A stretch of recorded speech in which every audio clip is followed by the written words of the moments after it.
Assalamualaikum. So tonight is day 2 of Ramadan. My reflection is today I almost did not manage to wake up for sahur. My alarm went off at like about 4:30 in the morning.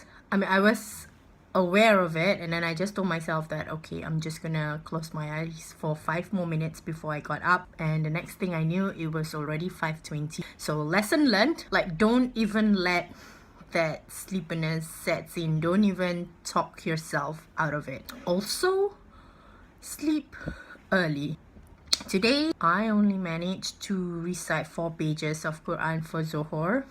I didn't go to the mosque for Tarawih today because my brother comes over.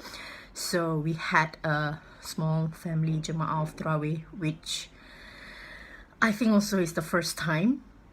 And it's great to see my nephews getting involved and learning these practices early.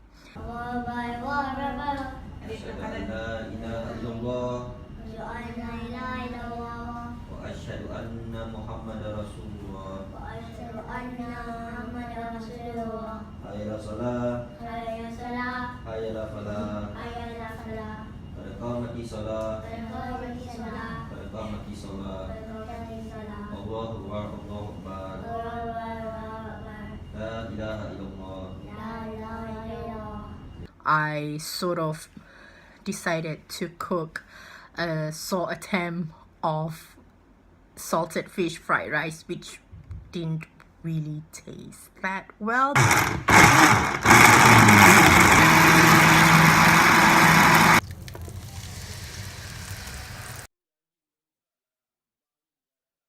The thing is with breakfast, when you have your family over, you always over provide the food.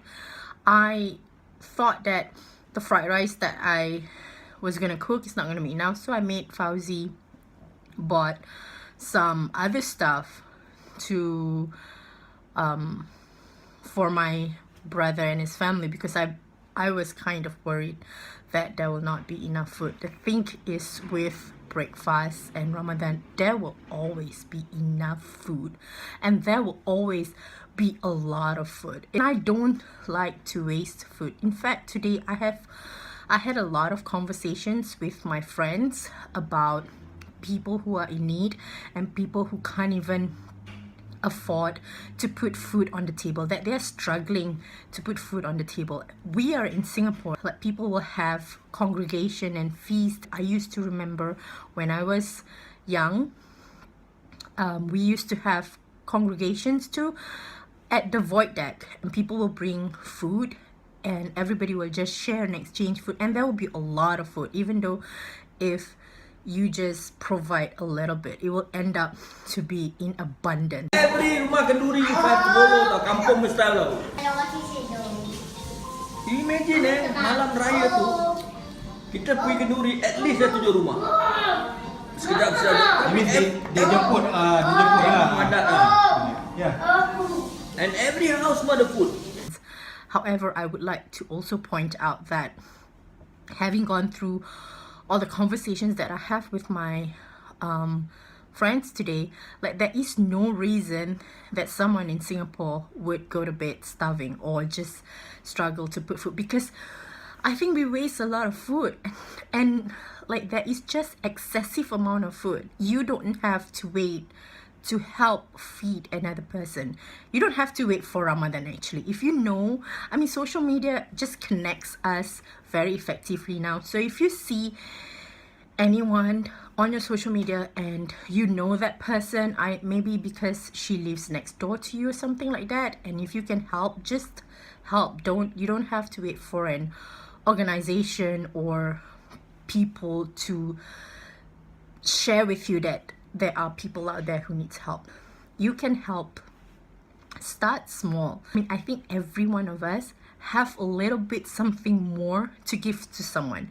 We all need to just think about the person next to us, the family next to us. It is such a shame if Singapore being, I know we may not be cash rich, and I think we are food rich. And if you think about that, that's just abundance right there. So I just urge all of us, and it's a reminder to myself to just think of the next person and just give whatever that you can to make sure that that person don't go hungry, the person's children don't go hungry.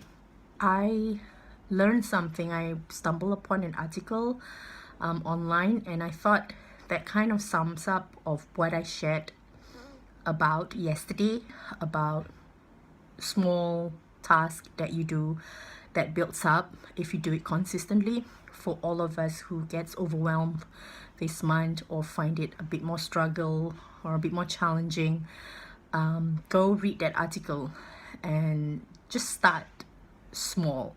A smile is a sedekah, any form of zikir, and small little things is also a form of ibadah. And like, you can always start somewhere.